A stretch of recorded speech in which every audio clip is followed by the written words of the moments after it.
Now let's start with the very first issue. Why multilateral cooperation?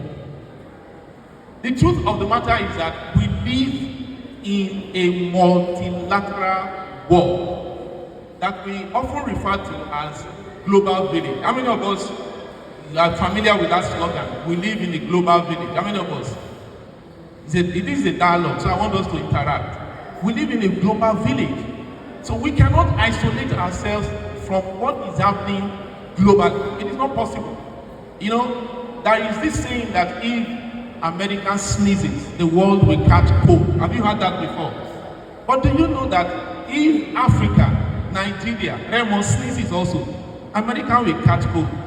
But one sneezing may be positive, the other one may be negative. The fact remains that we are affected, and we are affecting what is happening in the global space. There is no way we can isolate ourselves from that. What happens in the US affects us. What happens here affects them in the US. You know, someone said, and published some years back, and said that if the Sustainable Development Goal, the very first one that talks about zero hunger or poverty reduction, if that particular goal will not be accomplished, it is going to be because of Africa. Can you get that? It is going to be because of Africa. Because they see poverty entrenched in Africa.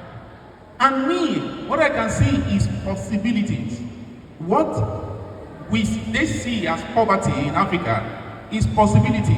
But the challenge is that we also have accepted that we are, living in poverty. So we are affecting one another.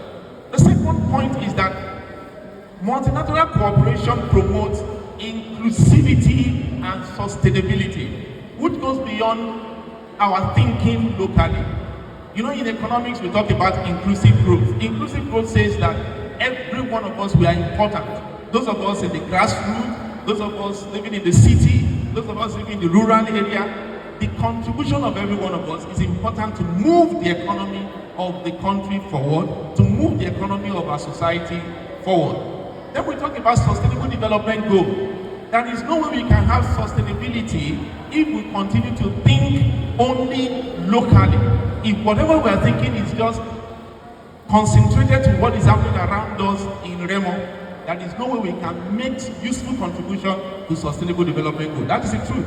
Albert Einstein once says that there is no way you can solve a problem by the same thinking that created the problem.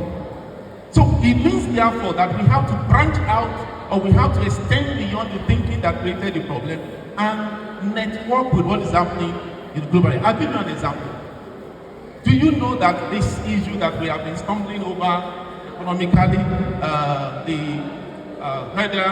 farmer header, I don't even know how to explain it. Because both of them are, as far as I'm concerned from my bias, they are both farmers. Whether they are pastoral farmers or arable farmers, they are still farmers.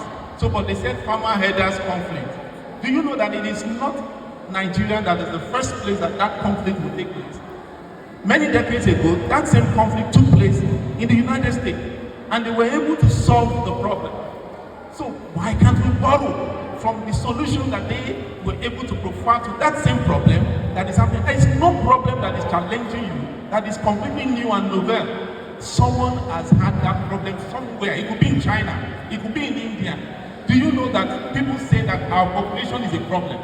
All right, and that our population, Nigeria is about over 230 million currently, and we're seeing our population as a challenge. But do you know that it is possible to turn our population to a solution? India is about 6 times the population of Nigeria, and yet the economy of India is better than the economy of Nigeria. What are they using? So many formula. But one of the things that India is using is what we refer to as transfer of funds, all right, from those who, let me use Nigerian language, jackpot from India to other places. They are sending money home, remittance.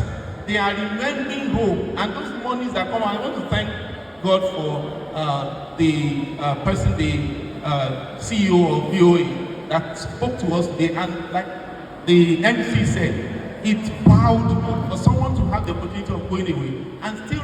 never to come back home to our native land to develop this place. And I think she must have seen a vision of something big here in Nigeria, as young as she is, to be able to network in that direction. So if India can use their population as an advantage, how much more Nigeria? So our population is not a problem.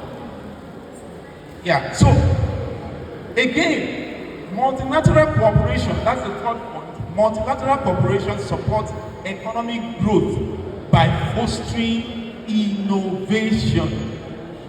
I see the person that just came here to, I've forgotten the name, that did the praise chant. Please, what's the name again? Ajoke, that did the praise chant. I hope you have a YouTube channel. Do you? You should think seriously about having a YouTube channel. Do you know that Nigerians that are in diaspora, they are really savoring, looking for local content because they are so, it's out of their table. Now, if you have a YouTube channel that is open globally and you are putting your content, I can see if you have been given 1 hour to continue the praise chant here, you will continue. I noticed that at the point you were asking, how many minutes do I have more? So that you will not over.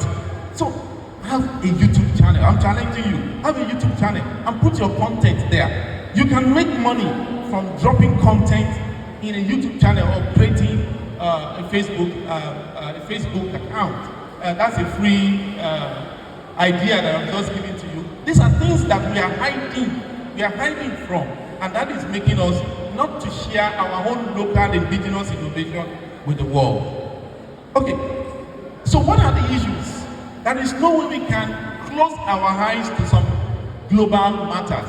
In as much as we want to foster or want to create multilateral cooperation, we cannot close our eyes to some global issues that are trending. One of them is the issue of cybercrime. Cybercrime is becoming a global phenomenon. In fact, it's becoming. It has become a global phenomenon, and we are not insulated. We are also affected by the different flavors of cybercrime going on. Sometimes we refer to it as Yahoo, and so many other things, frauds online. We are also affected by it. Then we have the issue of socio-cultural evolution. Our culture is changing. Someone came here earlier on and talked about training and teaching our children how to speak in the indigenous language. Our culture is changing. Do you know that the young people of today live in more than one environment? Anytime that many of us that are above 30, that are above 40, that are here gathered, I'm sure some of us are above that age, that are here gathered. In our own time when we were younger, we live in only one environment, and that is the geographical environment, where the space that we are today.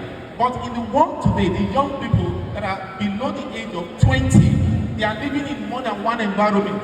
They are living in the physical, geographical environment and in the virtual environment. In fact, some of them live more in the virtual environment. And that environment is largely uncensored, uncontrolled. You don't know who is teaching there. In the physical environment, you know the teacher is teaching. You are teaching at home. Someone is teaching in the church or in the mosque. You know them. You can relate to them. But you don't know who is teaching your child, who is teaching your daughter, your son in the virtual environment. So we have that socio-cultural evolution. Do you know we have gender controversy globally today? And it's creeping even into Nigeria. It has become an issue here. I have a brother that traveled to Canada. 2 weeks or so, when he took up a job in Canada, he went to the place where he's working, and then he greeted someone that he saw that was obviously a man. As far as he is concerned, he saw the person, this is a man, and he said, "Good morning, sir," and the person took offense. "Please don't greet me, I'm not sir, I'm man. Can you beat that?" And he said, oh, I'm so sorry, sir. He said, "I just corrected you. I am not sir, I am man." Gender confusion, because he is a man, but he has assumed a female role. He has a husband. He's a man that has a husband. And that is happening. And that is becoming so welcome, so demystified, and we have that in our society today. Then entertainment, I don't have that time. Talk about entertainment is becoming a global issue. And then value system is also changing so rapidly. We cannot close our eyes today.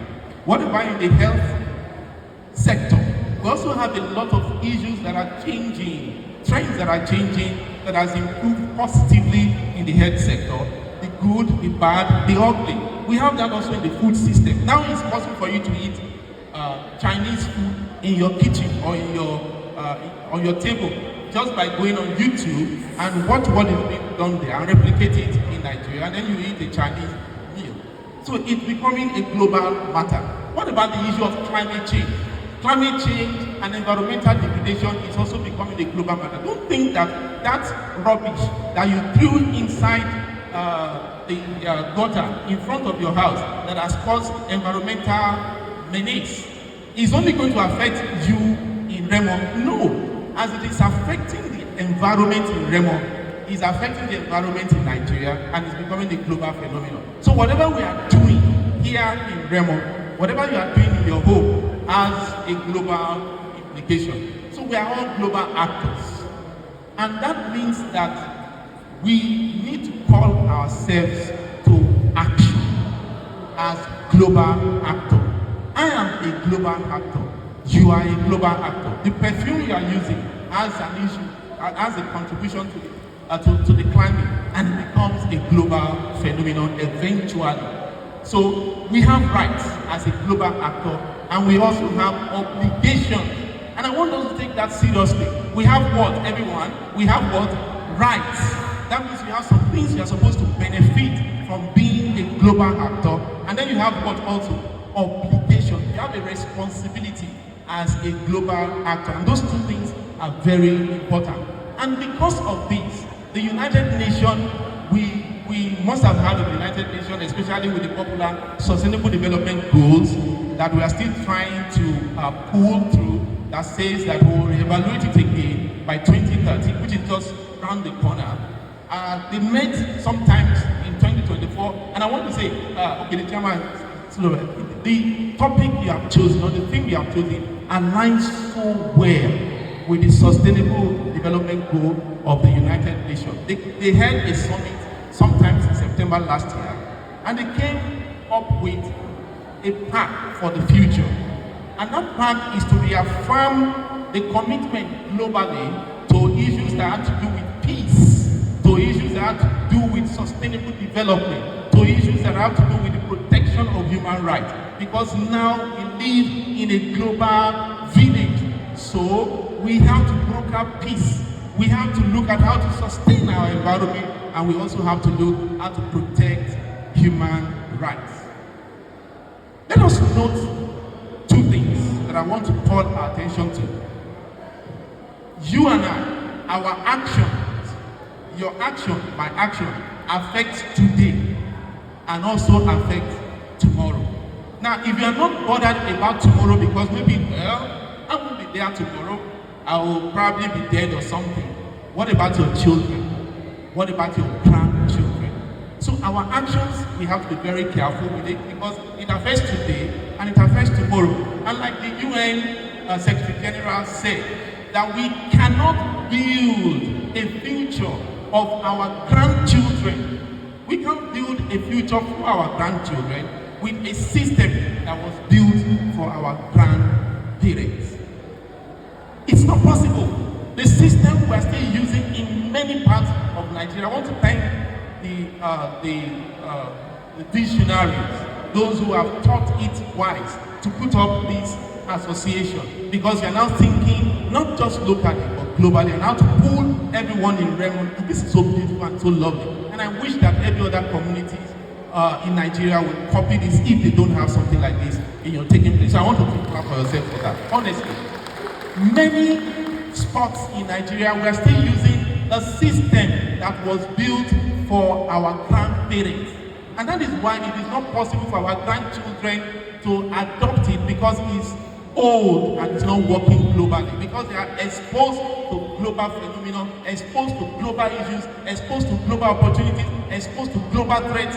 How can you expect them to still use those systems that are built for your own grandparents? It can't work.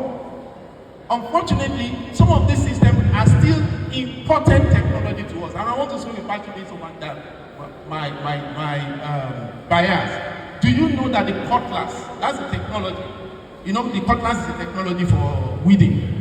Right. Now, the cutlass, the best cutlass in Nigeria, where do you think it's made?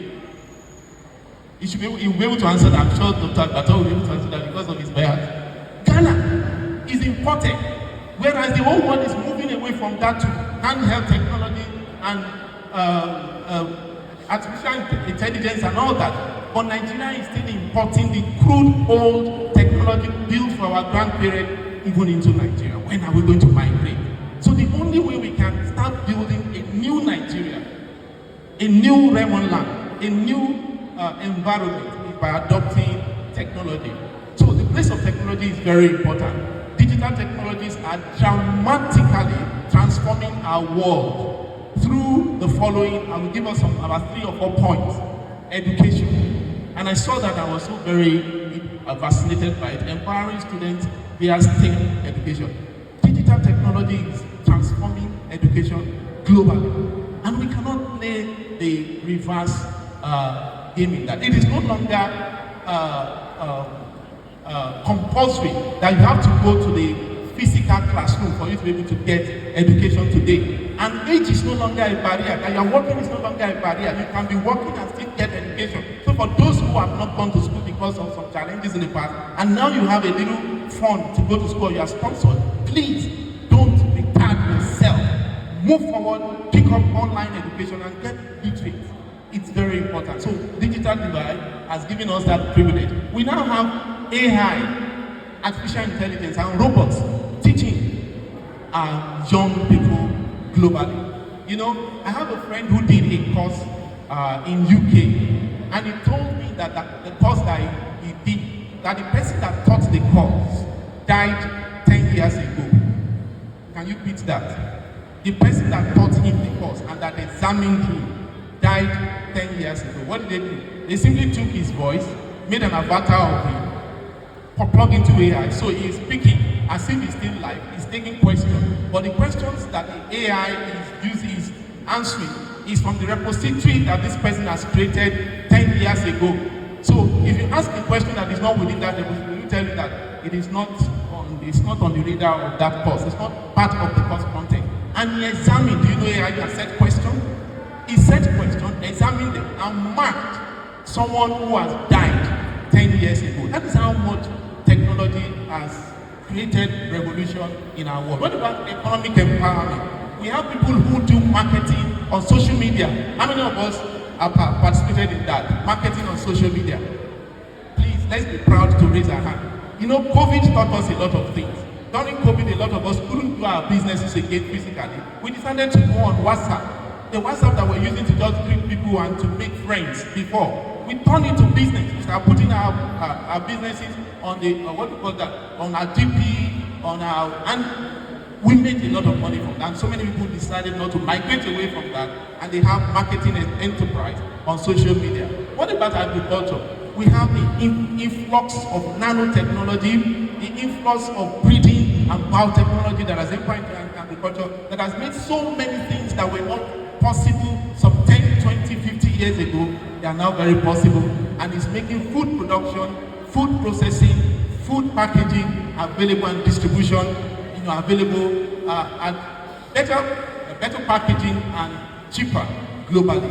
Why are we disenfranchising ourselves from this same process? So the opportunities abound. We can only take advantage through international cooperation that crosses the digital divide between and within the country. But the big question is this, and I want to ask us as members of Remo Growth and Development Foundation. The big question is this: can we, as a community and as individuals, fully harness the benefits of technology? Can we? Think about it. Can we harness the power of technology, the product of technology? Can we? I think the answer is very obvious, even though you are looking at me as if you are not sure. The answer is very obvious. Because even my coming here today, I've never met the chairman who invited me. We've never met. The first time we are meeting is today. Right, sir?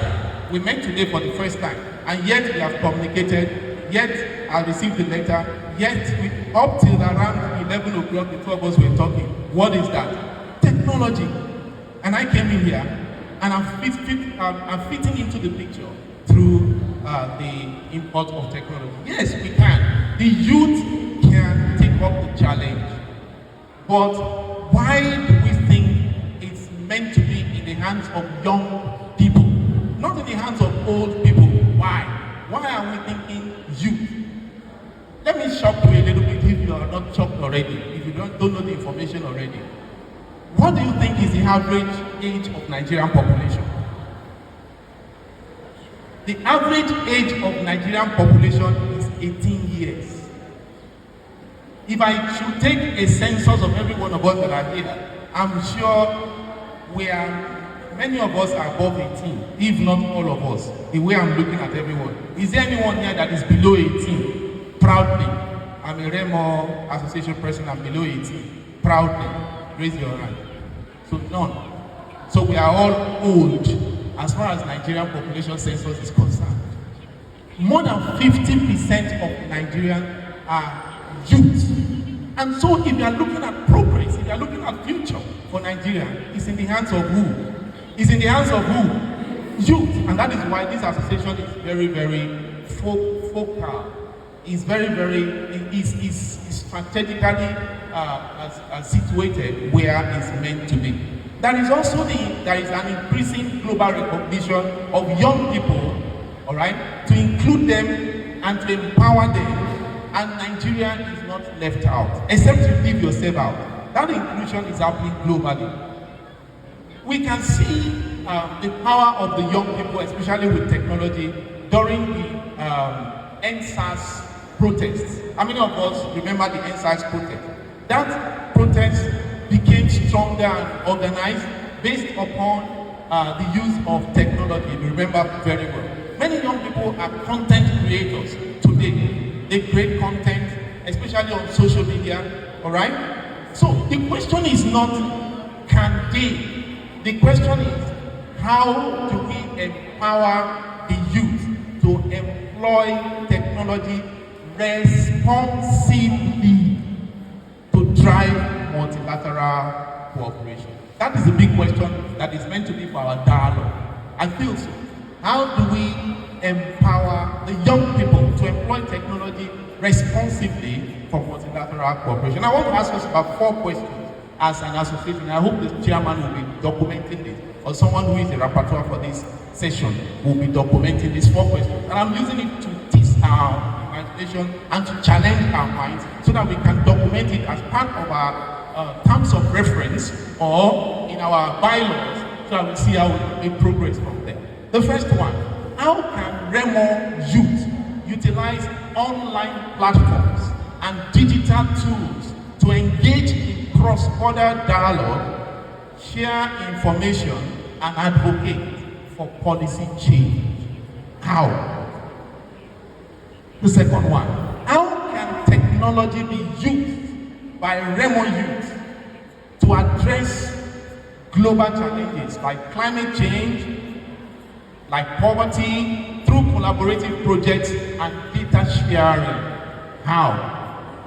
The third one, how can technology empower young entrepreneurs in Remo to develop innovative solutions and create jobs within global context? Not just create jobs within Remo context, but create jobs within global context. How?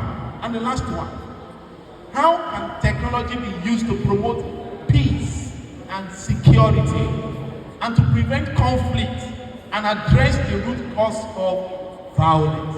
How? These are questions that should interest every one of us as members of this organization as we move forward.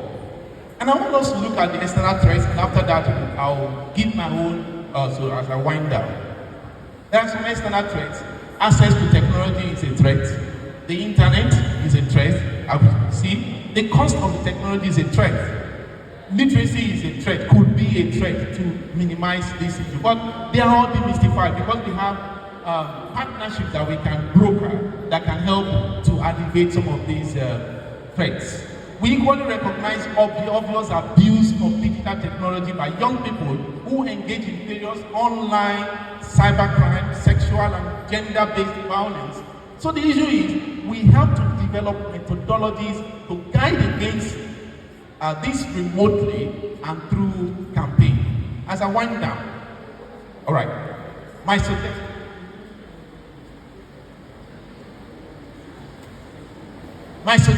are these. I will take the questions again that we could use to discuss, but my suggestions are these. And we can start aligning these suggestions along the path of these questions. Maybe let me take the questions quickly again, and then I will take my suggestions as I wind down, so that we can align my suggestion. Of course, I'm also hoping if the floor will be open for dialogue, as we refer to this discussion, that we can now see how we can judge all these ideas together. The first one, how can Remo youth utilize online platforms and digital tools to engage in cross-border dialogue, to share information, and to advocate for policy changes? Number two, how can technology be used by Remo youth to address global challenges like climate change, global challenges like poverty is a global challenge, through collaborative projects and data sharing?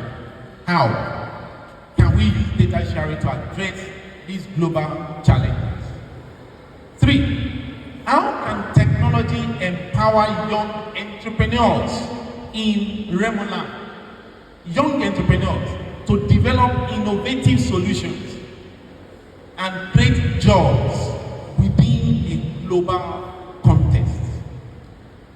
And finally, how can technology be used to promote peace and security and to prevent conflicts and address the root cause of violence? There's a root cause for violence. Violence is not just it's a root cause for it.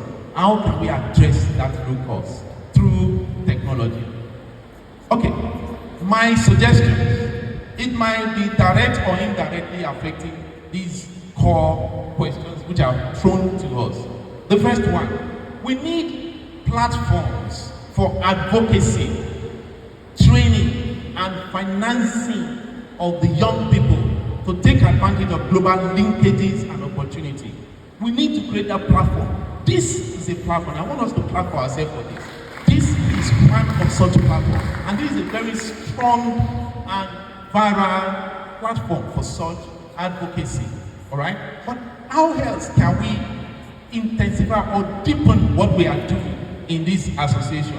Number one, we can create mentorship schemes and talent hunts as projects. What did I say? Mentorship schemes and talent hunt. Pick somebody from Babcock University, pick somebody from the governor's house, pick someone from a philanthropist, pick VOA as mentors, and pick young people who have displayed talent that align with whatever those ones are doing, and create a mentorship scheme. The mentor mentors the mentee in every way. I don't need to speak more than that to know what I'm talking about. Then number two, we can create youth-led social media platform, even as an association for business enterprise. I don't know how many of us have heard of farm crowding. Farm crowding. How many of us have heard of it? It's agriculture based, but we can create a platform for any other business. It could be for bread. It could be for gari. Someone will drop money. He wants to invest in gari production. Another person who wants to produce gari but does not have money to produce gari will pick the money up. Another person who wants to sell gari, are you following me? Who wants to sell gari will come and pick the gari, and then it will be a win-win situation and will drive the community. Those that create the platform will have something. The person who is dropping money will have something. The person who is using the money will have something. The person who is using the money will have, and everybody will win. Nobody is losing. We can create such platform for business enterprises. We can create such platform for eco-friendly campaign campaign like this group and say, okay, after our meeting today, we'll wear a particular, and then we'll go out and tell people not to throw stuff inside gutter. Like the lady who said a chant that will encourage people not to throw stuff inside gutter and block gutter and all that, which is a menace all over the place. We can do that. Then we can, the third one, or the fourth one, we can initiate, or it's the third one actually, we can initiate a sustaining self-help community-based association of young people. Encourage those who are learning mechanic. It is not all young people that are in school. There are those that are out of school. Encourage the mechanic association, barbers association, and all that under the umbrella of Remo development. There's nothing that says that it's not possible. Encourage them to have such sub-associations that will be funded, monitored, guided, and model that will help them to be able to help themselves. And funding opportunity for such an association will also take place. It's very possible, it's doable. We can create what is called stakeholder forum. And I want to challenge the leadership of this association on that. Stakeholder forum, where we have young cooperative or youth cooperatives as part of the stakeholders, local and multinational business organizations, because let me tell you one secret. Every business organization has what is called corporate social responsibility, CSR. Go and check their CSR. Go to Wema Bank, First Bank, the banks, go to VOA and any other organization that can check their CSR and see how their CSR align with the objective, the aims and objectives of this association, and write to them. Write a beautiful proposal to them. The moment they know that you have integrity, you will deliver. You will give, you deliver to the community and you give report back to them. The money will come out that will fund this project. So make them stakeholders. Government too can come. We can't saddle the government with everything, but government too can come into the picture. Non-governmental organizations can be part of the stakeholder. Institutions that fosters research and development like Babcock University and some other institutions that we have in Ogun State. Ogun State is blessed with the highest number of universities in Nigeria. Do you know that? Ogun State has the highest number of tertiary institutions in Nigeria. That is not very close to this place. Make them part of the stakeholder forum. If they can't give money, they can give personnel to train for free as part of their community service. My promotion, part of the content of my promotion is research, development, community service. And I must pass the 3. If I don't pass the 3, I don't get promoted. So where is that community service going? Is it just talking? No! That community service should be town and gown. That is what is called town and gown. Even in the university, where is the town? You are the town. I am the gown. Let's work together.